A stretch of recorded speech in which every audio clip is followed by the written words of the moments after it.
Hello friends, target with PS Parihar के इस online platform पर मैं आप सबका स्वागत करती हूं। आज की इस वीडियो में हम देखने वाले हैं उत्तर प्रदेश ग्राम विकास अधिकारी की परीक्षा 22 दिसंबर 2018 की सेकेंड शिफ्ट का पेपर। तो चलिए देखते हैं आज के पहले प्रश्न को। तो पहला प्रश्न दिया हुआ है, मच्छरों के प्रकोप के संबंध में शिकायत पत्र लिखना हो तो किसे लिखेंगे। तो इसमें ऑप्शन दिए हुए हैं। ऑप्शन नंबर ए है स्वास्थ्य अधिकारी को, ऑप्शन बी है प्रधानमंत्री जी, ऑप्शन सी प्रधानाध्यापक जी और ऑप्शन डी शिक्षा अधिकारी। तो इसका राइट आंसर हो जाएगा ऑप्शन नंबर ए, स्वास्थ्य अधिकारी को। देखते हैं अगला प्रश्न, प्रश्न संख्या 2।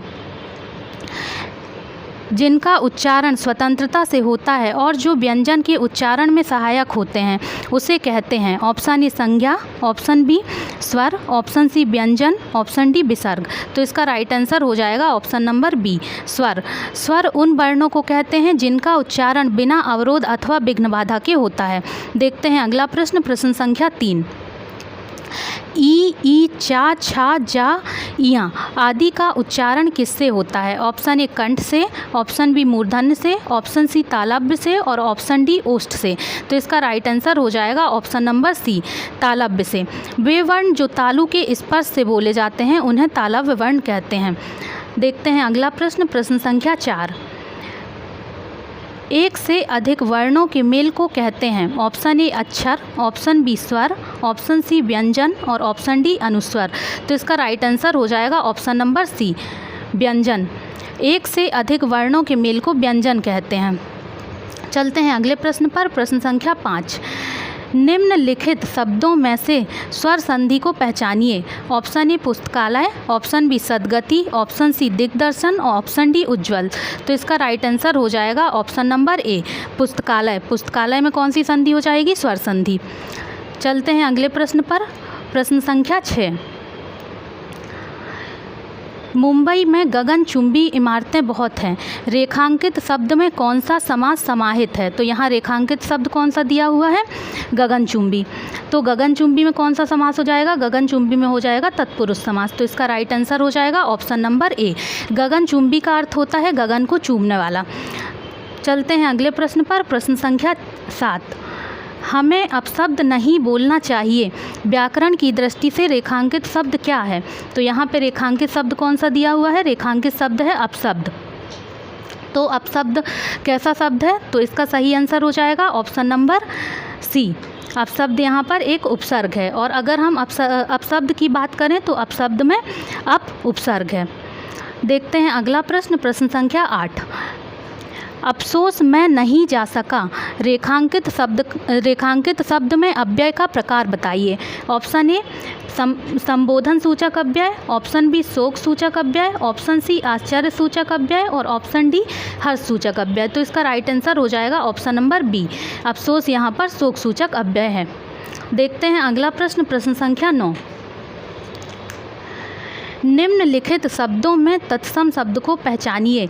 ऑप्शन ए कोयल, ऑप्शन बी कुक्कुर, ऑप्शन सी लाख और ऑप्शन डी भीतर। तो इसका राइट आंसर हो जाएगा ऑप्शन नंबर बी, कुक्कुर यहाँ पर तत्सम शब्द है। वहीं हम बात करें अभ्यंतर, अभ्यंतर का जो तद्भव होता है वो भीतर होता है। कुक्कुर का तद्भव कुत्ता होता है, कोकिल का तद्भव कोयल होता है और लक्ष का तद्भव लाख होता है। देखते हैं अगला प्रश्न, प्रश्न संख्या 10। निम्नलिखित शब्दों में तद्भव शब्द को पहचानिए। ऑप्शन ए आलस, ऑप्शन बी कुष्ठ, ऑप्शन सी अंधकार, ऑप्शन डी उल्लास। तो इसका राइट आंसर हो जाएगा ऑप्शन नंबर डी, उल्लास यहाँ पर एक तद्भव शब्द है।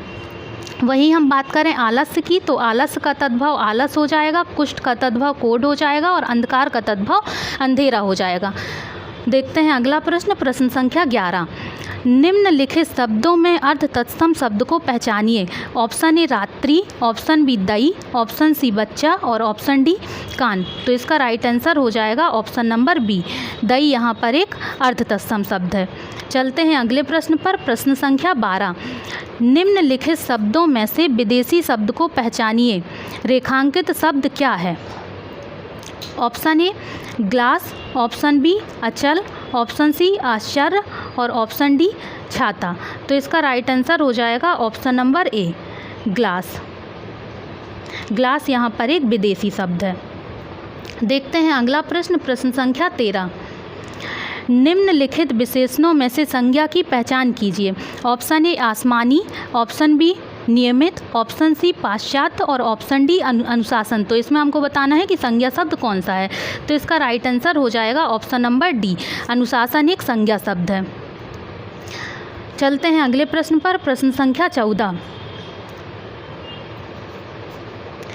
आपकी सब राह देख रहे हैं, रेखांकित शब्द कौन सा, रेखांकित शब्द में कौन सा सर्वनाम है। तो यहाँ पर रेखांकित शब्द कौन सा हो गया, रेखांकित शब्द है आप। तो इसमें हमें बताना है कि कौन सा सर्वनाम होगा। ऑप्शन ए दिया हुआ है प्रश्नवाचक सर्वनाम, ऑप्शन बी संबंधवाचक सर्वनाम, ऑप्शन सी निश्चयवाचक सर्वनाम और ऑप्शन डी निजवाचक सर्वनाम। तो इसका राइट आंसर हो जाएगा ऑप्शन नंबर डी, निजवाचक सर्वनाम।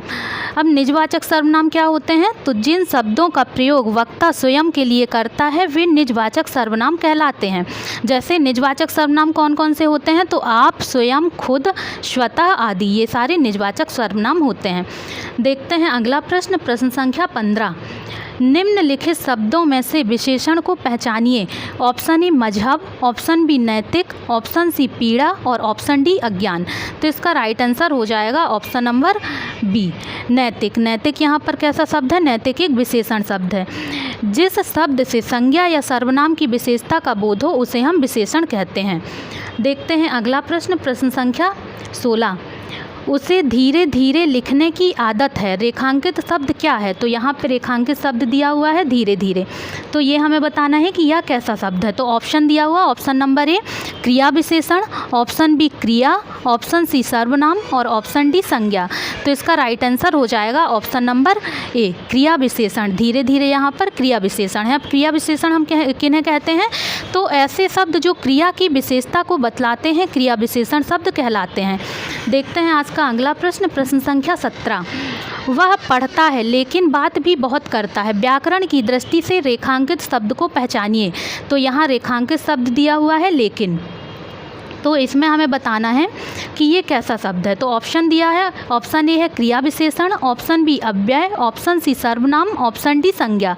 तो इसका राइट आंसर हो जाएगा ऑप्शन नंबर बी, अव्यय। लेकिन यहाँ पर अव्यय शब्द है।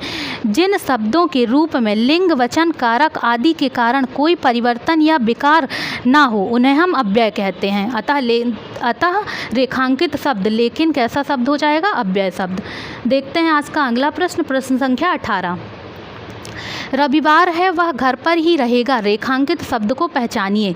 रेखांकित शब्द है यहाँ पर ही। तो हमें बताना है कि ही कैसा शब्द है। ऑप्शन ए दिया हुआ है सर्वनाम, ऑप्शन बी प्रत्यय, ऑप्शन सी निपात और ऑप्शन डी उपसर्ग। तो इसका राइट आंसर हो जाएगा ऑप्शन नंबर सी, निपात। ही यहाँ पर एक निपात शब्द है। निपात क्या होते हैं, तो वाक्य के किसी शब्द या पद के बाद जो अव्यय लगकर एक विशेष बल या अवधारणा को व्यक्त करते हैं उन्हें हम निपात कहते हैं। जैसे ही, भी, तो, तक, मात्र, भर आदि, ये सभी क्या हो जाएंगे, निपात। देखते हैं अगला प्रश्न, प्रश्न संख्या 19। आकाश में चंद्रमा चमक रहा है, रेखांकित शब्द का पर्यायवाची नहीं है। तो यहाँ पर हमें किसका पर्यायवाची बताना है, आकाश का, कि निम्न में से कौन सा आकाश का पर्यायवाची नहीं है। ऑप्शन ए है व्योम, ऑप्शन बी गगन, ऑप्शन सी रसाल, ऑप्शन डी नभ। तो इसका राइट आंसर हो जाएगा ऑप्शन नंबर सी, रसाल यहाँ पर आकाश का पर्यायवाची नहीं है, जबकि व्योम, गगन और नभ ये सभी आकाश के पर्यायवाची हैं। देखते हैं अगला प्रश्न, प्रश्न संख्या 20।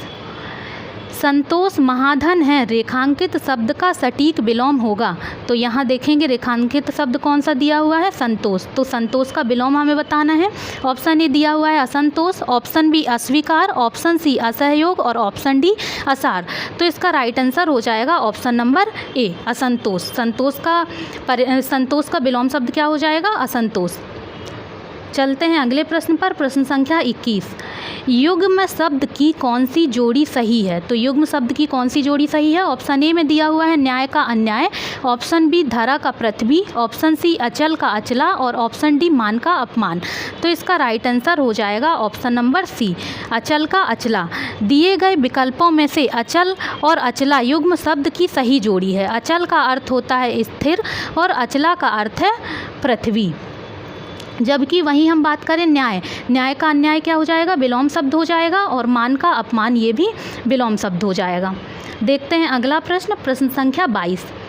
दूसरों की बातों में दखल देने के लिए एक शब्द क्या होगा? ऑप्शन ए हस्तक्षेप, ऑप्शन बी आक्षेप, ऑप्शन सी दूरदर्शी, ऑप्शन डी उपकारी। तो इसका राइट आंसर हो जाएगा ऑप्शन नंबर ए हस्तक्षेप। दूसरों की बातों में दखल देने को हम हस्तक्षेप बोलते हैं। वहीं हम बात करते हैं आक्षेप की, तो आक्षेप क्या होता है? आक्षेप होता है व्यंग्यपूर्ण दोषारोपण करना, इसको हम आक्षेप बोलते हैं। दूरदर्शी क्या होता है? जो आगे की सोचता हो वो दूरदर्शी होता है। उपकारी क्या होता है? उपकार करने वाले को हम उपकारी कहते हैं। देखते हैं अगला प्रश्न, प्रश्न संख्या 23। मुंबई के निकट पूना है, रेखांकित शब्द क्या है? तो यहाँ पे रेखांकित शब्द कौन सा दिया हुआ है? के निकट।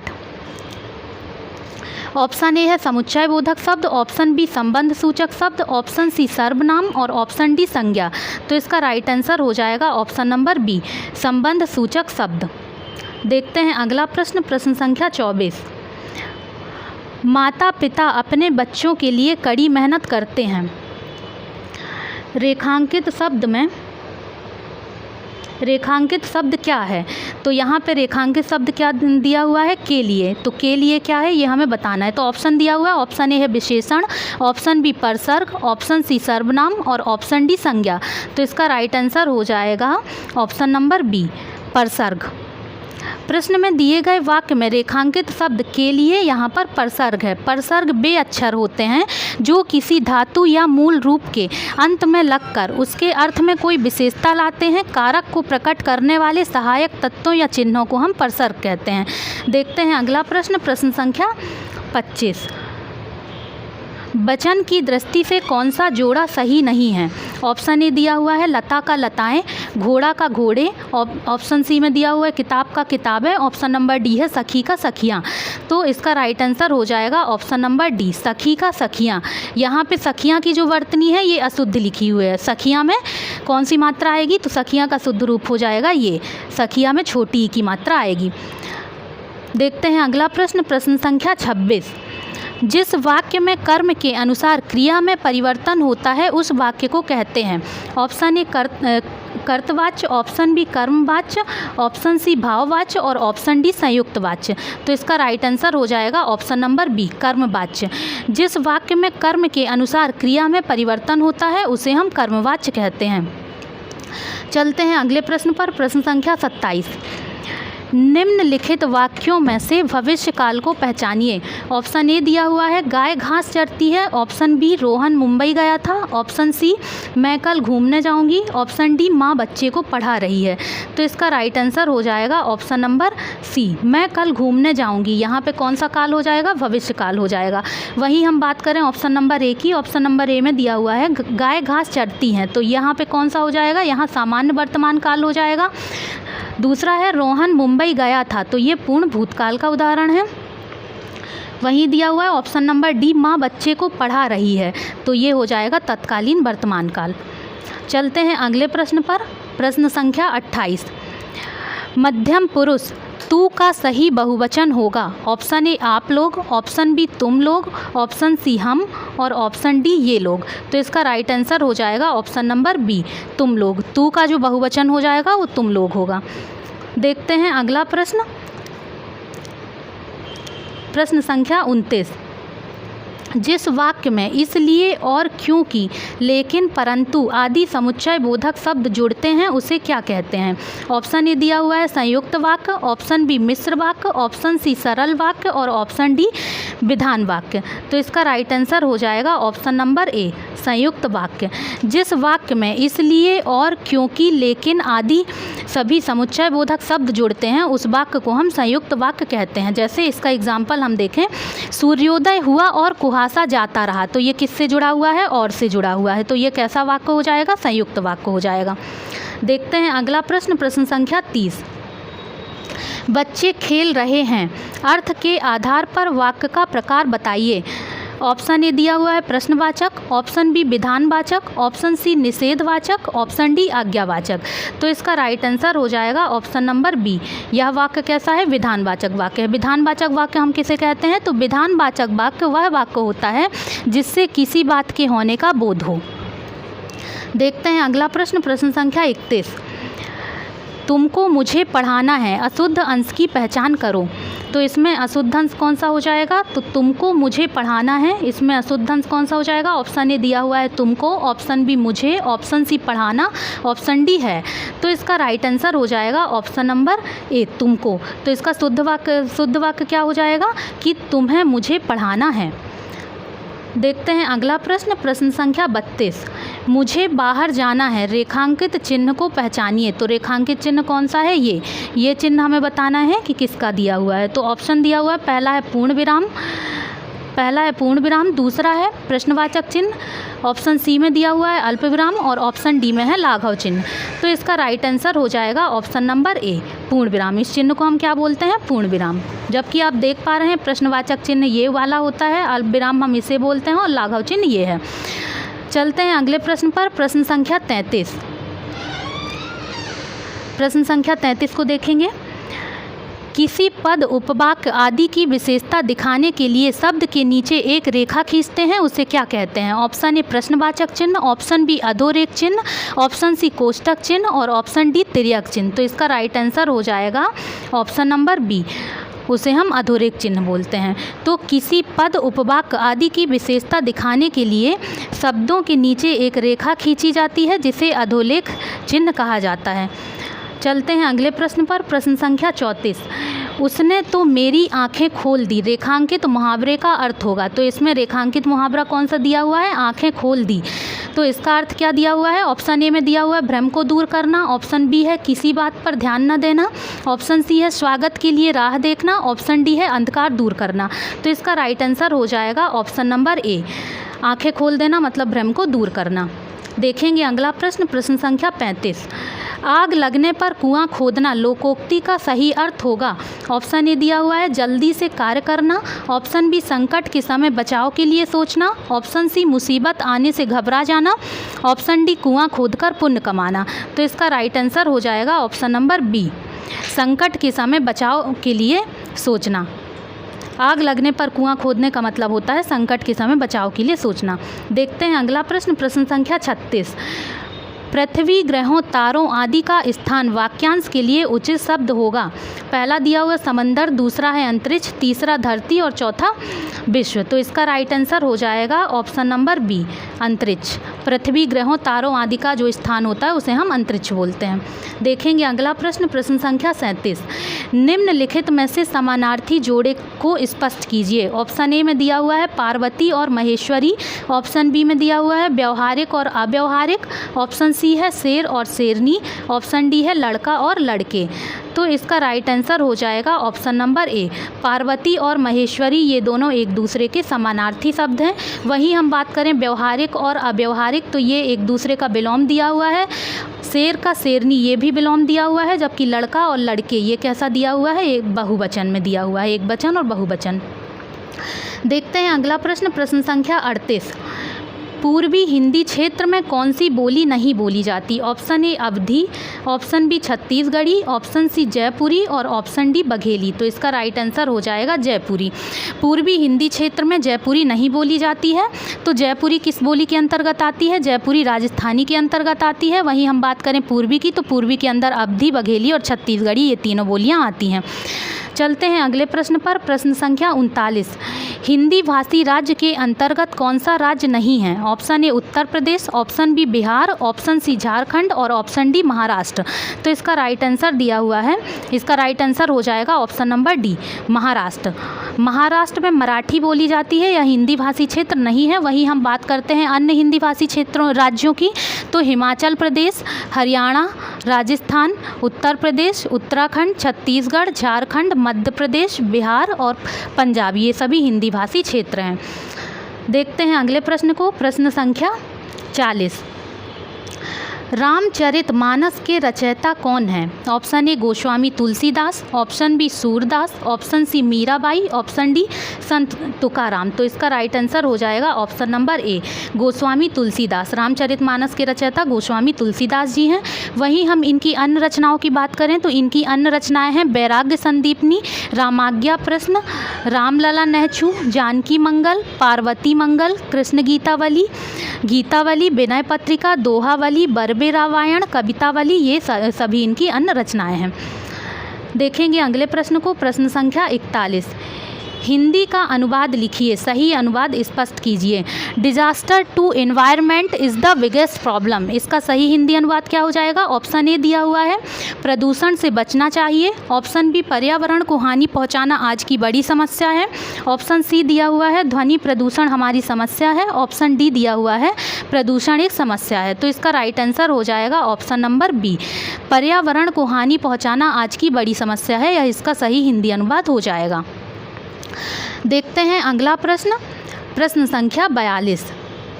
शिक्षा मनुष्य जीवन की नींव है, सही अनुवाद लिखिए। तो इसका ये हमें हिंदी में दिया हुआ है, इसका हमें इंग्लिश में अनुवाद बताना है। तो क्या हो जाएगा? पहला दिया हुआ है education is the foundation of our life, option number B दिया हुआ है education is the foundation of our life, option C दिया हुआ है education lead the better nation, option D है primary education must be free for all. तो option number A और option number B दोनों ही सेम दिए हुए हैं, तो इसका राइट आंसर ए और बी दोनों हो जाएगा, ए और बी, क्योंकि दोनों सेम दिए हुए हैं। चलते हैं अगले प्रश्न पर, प्रश्न संख्या 43। तो इसमें क्या दिया हुआ है? इसमें हमें एक गद्यांश दिया हुआ है, गद्यांश को पढ़कर दिए हुए प्रश्नों के उत्तर देना है। तो चलिए गद्यांश को पढ़ना स्टार्ट करते हैं। हिंदी साहित्य इतिहास को 4 भागों में बांटा गया है, पहला आदिकाल, दूसरा भक्तिकाल, तीसरा रीतिकाल और चौथा आधुनिक काल। भक्ति काल के संत कवि सूरदास जी को कौन नहीं जानता? भक्ति काल के कृष्ण उपासक सूरदास जी ने सूरसागर, सूरावरी, साहित्य लहरी आदि का अनमोल खजाना हिंदी साहित्य को दिया है। उनके पदों में वात्सल्य, श्रृंगार रस, शांत रस के भाव प्राप्त होते हैं। उनके लिए कहा गया है कि सूर, तुलसी सखी, उडगन, केशव दास वे अष्टचाप के सर्वश्रेष्ठ कवि हैं। उनके काव्य की विशेषता यह है कि वे गेय पद हैं। उनकी अधिकतर रचना ब्रज भाषा में पाई जाती हैं, कहीं कहीं पर संस्कृत व फारसी भाषा के शब्द भी पाए जाते हैं। उनकी रचनाओं में अनुप्रास, यमक, श्लेष, उपमा, उत्प्रेक्षा आदि अलंकार पाए जाते हैं। वे जन्मांत थे, लेकिन उनके पदों में जो वर्णन पाया जाता है कि वह सजीव हैं। ऐसा लगता ही नहीं है कि वे जन्मांत थे। उनकी मृत्यु 1580 ईस्वी में हुई थी। हिंदी साहित्य जगत में वे सदैव अमर हैं। तो अब इसके प्रश्नों को देखेंगे। देखते हैं प्रश्न संख्या 43। तो प्रश्न 43 दिया हुआ है हिंदी साहित्य के इतिहास को कितने भागों में बांटा गया है? तो जैसा कि हमने अभी देखा ऊपर गद्यांश में कि हिंदी साहित्य को 4 भागों में बांटा गया है। तो इसका राइट आंसर क्या हो जाएगा? ऑप्शन नंबर बी, 4 भागों में। 4 भाग कौन कौन से हैं? तो 4 भाग हैं रीतिकाल, भक्तिकाल, आदिकाल और आधुनिक काल। देखते हैं अगला प्रश्न, प्रश्न संख्या 44। सूरदास जी कौन से काल के संत कवि हैं? ऑप्शन ए दिया हुआ है भक्तिकाल, ऑप्शन बी दिया हुआ है आदिकाल, ऑप्शन सी है आधुनिक काल, ऑप्शन डी है रीतिकाल। तो इसका सही उत्तर हो जाएगा ऑप्शन नंबर ए, सूरदास जी भक्तिकाल के कवि हैं। चलते हैं अगले प्रश्न पर, प्रश्न संख्या 45। निम्नलिखित रचनाओं में कौन सी रचना सूरदास जी की नहीं है? ऑप्शन ए है Ramaini, option B Sursaravali, option C Sursagar और ऑप्शन डी साहित्य लहरी। तो इसका राइट आंसर हो जाएगा ऑप्शन नंबर ए, रमेनी,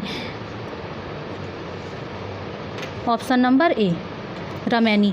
दी गई रचनाओं में से रमेनी सूरदास की रचना नहीं है, शेष रचनाएं सूरदास जी की हैं। रमेनी जो है ये किसकी रचना है? तो रमेनी कबीरदास जी की रचना है। देखते हैं अगला प्रश्न, प्रश्न संख्या 46। सूरदास के पदों में कौन सा रस नहीं पाया जाता? ऑप्शन ए श्रृंगार रस, ऑप्शन बी वात्सल्य रस, ऑप्शन सी शांत रस और ऑप्शन डी भयानक रस। तो इसका राइट आंसर हो जाएगा ऑप्शन नंबर डी, भयानक रस। सूरदास जी के पदों में भयानक रस देखने को नहीं मिलता है, जबकि श्रृंगार रस, वात्सल्य रस और शांत रस इन सभी रसों की प्रधानता देखने को मिलती है। चलते हैं अगले प्रश्न पर, प्रश्न संख्या 47। आधे अधूरे किस विधा की रचना है?